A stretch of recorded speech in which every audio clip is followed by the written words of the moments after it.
नमस्कार, मैं अजय साहू और आप देखना शुरू कर चुके हैं शोरगुल टाइम्स। कहानी सीक्रेट अमीरजादा के इस एपिसोड में मोनिका से मिलने एक आदमी आता है जिसके मास्टर को ट्रीटमेंट की जरूरत है। वो तीनों जब उनके घर पहुंचते हैं तब आहान ये देखकर हैरान हो जाता है कि वो वर्मा मेंशन में है। वीरेन सबको ग्रीट करता है और अपने फादर, जो बीमार है, उनके पास ले जाता है। जब मोनिका उन्हें ट्रीट कर रही होती है तब लिली कहती है कि ये नेचुरल नहीं है और शायद इन्हें किसी ने पॉइजन किया है। चेकअप के बाद आहान मोनिका को क्यूरियसली देखता है। आहान ने मोनिका से पूछा, चेकअप हो गया? आपको पता चल गया कि इन्हें क्या बीमारी है? मोनिका ने उसे ऐसे देखा जैसे वो उसकी क्यूरियोसिटी से थोड़ा डिसअपॉइंटेड थी। आहान के मन में बहुत सारे सवाल थे पर मोनिका के एक्सप्रेशन की वजह से वो कुछ पूछ नहीं पा रहा था। कुछ सोचने के बाद मोनिका ने खुद बोला, इन्हें कोल्ड हार्ट पॉइजन है। ये सुनकर तो जैसे लिली के पैरों तले जमीन खिसक गई थी। उसने कहा, ऐसा कैसे हो सकता है? ये तो इम्पॉसिबल है। मास्टर ने तो कहा था कि ये बीमारी अब दुनिया में है ही नहीं। दीदी, आपसे चेकअप में कोई गलती तो नहीं हुई है? आहान, जो पहले से बहुत क्यूरियस था और पूछना चाहता था, अब और भी ज्यादा क्यूरियस हो गया था। मोनिका ने एक गहरी आह भरी और कहा, मुझे भी लग रहा था कि मुझसे कुछ गलती हुई है, इसलिए मैंने 4 बार चेक किया है और रिजल्ट हर बार सेम आया है। अब मैं सिर्फ ये बोल सकती हूँ कि कोल्ड हार्ट पॉइजन वापस आ गया है। लिली बिल्कुल चुप हो गई थी। तब आहान ने पूछा, क्या इस बीमारी का कोई इलाज नहीं है? लिली ने आहान को देखा और कहा, जब मिथिलेश अंकल मास्टर के पास ट्रीटमेंट लिए आए थे तब वो भी कोल्ड हार्ट पॉइजन से सफर कर रहे थे। तब भी मास्टर उसे पूरी तरह से खत्म नहीं कर पाए थे, बस उन्होंने उसका असर कम कर दिया था।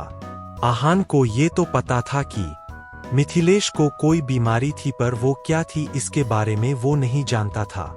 हैरान था क्योंकि जो बीमारी मिथिलेश को हुई थी वही बीमारी इस आदमी को भी थी। आहान ने पूछा, फिर आपने ऐसा क्यों कहा कि ये बीमारी खत्म हो गई है? मिथिलेश सर को भी तो ये बीमारी हुई थी और उसे ज्यादा वक्त भी नहीं हुआ है। लिली ने कहा, ये बीमारी दुनिया से खत्म भी मिथिलेश सर की वजह से हुई थी। जब वो मास्टर के पास आए थे तब उन्होंने मास्टर से इस बीमारी की जड़ के बारे में पूछा था। उसके बाद मास्टर ने एक एंटीडोट बनाया जिसकी मदद से मिथिलेश सर ने इस बीमारी को जड़ से खत्म कर दिया था। पर मुझे नहीं पता था कि ये बीमारी ऐसे वापस आ जाएगी। आहान को अब सब कुछ समझ आ रहा था। उसने मोनिका से कहा, अगर आपके मास्टर उसका असर कम कर पाए थे तो क्या आप ऐसा नहीं कर सकती है? मोनिका ने इस बात पर बस सर हिला दिया, पर वो कुछ कह पाती उससे पहले ही लिली ने कहा, दीदी, हम यहाँ से चलते हैं। हम इस बीमारी को ठीक करने में वर्मा फैमिली की मदद नहीं कर सकते। मोनिका ने कहा, मास्टर और मिस्टर वर्मा की दोस्ती की वजह से हमें चिंता ये करना ही होगा। हमारे पास कोई और ऑप्शन नहीं है। लिली ने परेशान होते हुए कहा, पर जिसने उन्हें पॉइजन किया है उसका क्या? मोनिका ने कहा, उससे हमें कोई लेना देना नहीं है। हमारा काम सिर्फ मिस्टर वीरेन की बात सुनना और सर को ट्रीट करना है। बाकी कोई मैटर हमारे कंट्रोल में नहीं है। लिली ने हमेशा मोनिका की बात मानी थी, इसलिए अभी भी उसने ऐसा ही किया, पर उसके चेहरे पर टेंशन साफ नजर आ रही थी। मोनिका भी इस वजह से बहुत परेशान थी, इसलिए आहान ने उससे आगे कोई और सवाल नहीं किया। तीनों जब बाहर गए तब वीरेन उनका इंतजार कर रहा था। वो इतना परेशान था कि उसके चेहरे का रंग सफेद पड़ गया था। उसने हड़बड़ाते हुए मोनिका से पूछा, मिस मोनिका, क्या बात है? अब डैड कैसे है? मोनिका ने कहा, मैंने आपसे पहले भी कहा था कि मैं अपना बेस्ट करूंगी, पर 1 से 2 दिन में कोई चेंजेस नहीं नजर आएंगे। हमें कुछ दिन यहाँ रहना पड़ेगा, तभी हम बीमारी का असर कम करने की कोशिश कर सकते हैं। सब जगह से उम्मीद खत्म होने के बाद फाइनली वीरेन को कुछ तो पॉजिटिव आंसर मिला था। इस वजह से वो बहुत खुश था। उसने तुरंत कहा, थैंक यू सो मच कि आप यहाँ रहकर मेरे फादर का ट्रीटमेंट करेंगी। मैं सारी अरेंजमेंट्स करवा दूंगा। इतना कहने के बाद वो उन तीनों को कोर्टयार्ड में ले गया जहाँ पर गेस्ट्स रूम्स थे। कुछ दिन पहले आहान वहां अकेले रहकर गया था, पर अब उसके साथ 2 लोग और थे। उनको वहां ड्रॉप करने के बाद वीरेन ने कहा, अब आप लोग आराम कीजिए, मैं आपको डिस्टर्ब नहीं करूंगा। इतना कहने के बाद वो वहां से चला गया। मोनिका अपने रूम में चली गई क्योंकि पेशेंट को चेक करने के बाद वो थोड़ा थक गई थी और आराम करना चाहती थी। लिली अभी भी बहुत परेशान थी और कोर्टयार्ड में खड़ी थी। आहा भी उसके पास ही था। उसने कहा, चिंता मत करो, मैं हूं ना, मैं आप दोनों बहनों को प्रोटेक्ट करूंगा। ये सुनकर लिली थोड़ा रिलैक्स हो गई थी, पर उसके मन में अभी भी डाउट्स थे। उसने कहा, अगर कोई प्रॉब्लम हुई तो तुम हमारे कैसे काम आओगे? आहान ने उसे घूरा और कहा, उस वक्त मैं ही तो काम आऊंगा।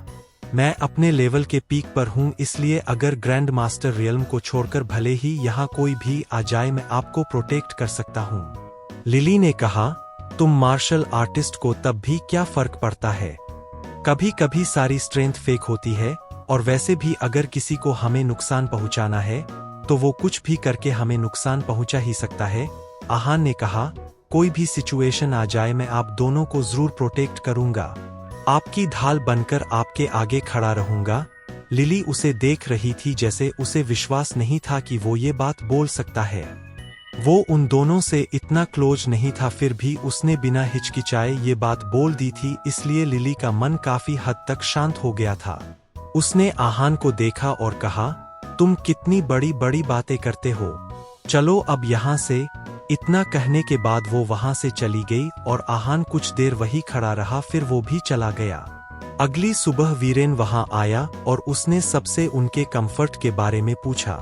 कुछ और बातें करने के बाद वो ब्रेकफास्ट करने आ गए।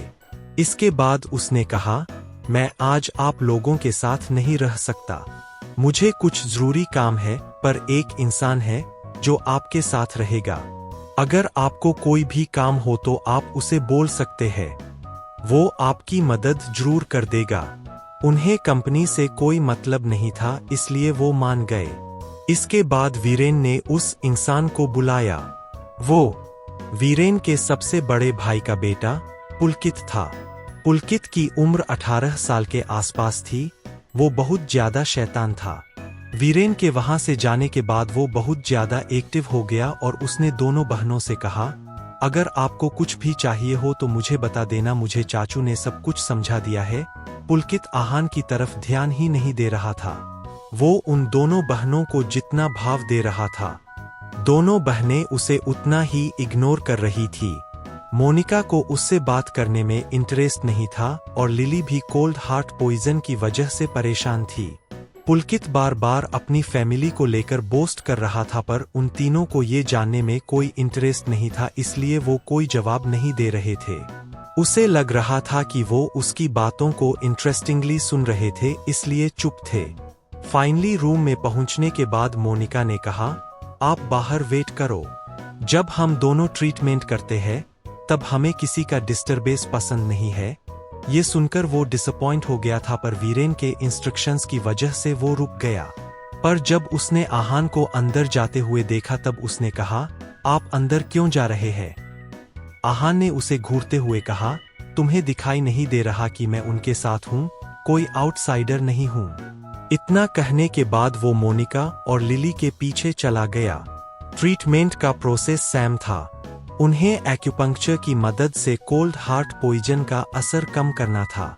जब उनकी बॉडी रेस्पॉन्ड करने लगेगी तब उन्हें हर्बल मेडिसिन दी जाएगी। ये प्रोसेस बार बार रिपीट होगा। ये प्रोसेस बीमारी को जड़ से तो खत्म नहीं कर पाएगा, पर उसका असर जरूर कम कर देगा। आहान उस आदमी को सपोर्ट करने में दोनों बहनों की मदद करता था। वो एक मार्शल आर्टिस्ट थे, इसलिए उनकी बॉडी ब्रॉड और नॉर्मल अडल्ट से भारी थी। उनको हैंडल करना लिली और मोनिका के लिए डिफिकल्ट हो सकता था, इसलिए ये काम आहान करता था। ऐसा दिन में 2 बार होता था। एक हफ्ते के ट्रीटमेंट के बाद उनमें चेंजेस दिखने लगे थे। पूरा हफ्ता पुलकित भी उनके साथ रहता था, पर उसे कुछ नहीं पता था कि वहां क्या चल रहा है। वो बस उससे जब किसी चीज की जरूरत होती थी तब ही बात करते थे। वो जब भी उनसे बात करने की कोशिश करता तो दोनों उसे इग्नोर कर देती। जब उसके पास बात करने के लिए कोई और नहीं था तब उसने आहान से बात करना शुरू किया। उसने पूछा, ब्रो, आपके और इन ब्यूटीफुल गर्ल्स के बीच में क्या रिश्ता है? आहान उससे बात नहीं करना चाहता था, पर जब उसे ऋषभ के बारे में ख्याल आया तब उसने कहा, पहले मैं तुमसे कुछ सवाल पूछूंगा, अगर तुमने जवाब दे दिए तो फिर मैं तुम्हारे सवाल का जवाब दे दूंगा। पुलकित ने सीरियस टोन में कहा, अगर वो सवाल वर्मा फैमिली के सीक्रेट से रिलेटेड हुए तो मैं आपको कुछ नहीं बताऊंगा, पर अगर उसके अलावा कोई और बात है तो मैं जवाब दे दूंगा।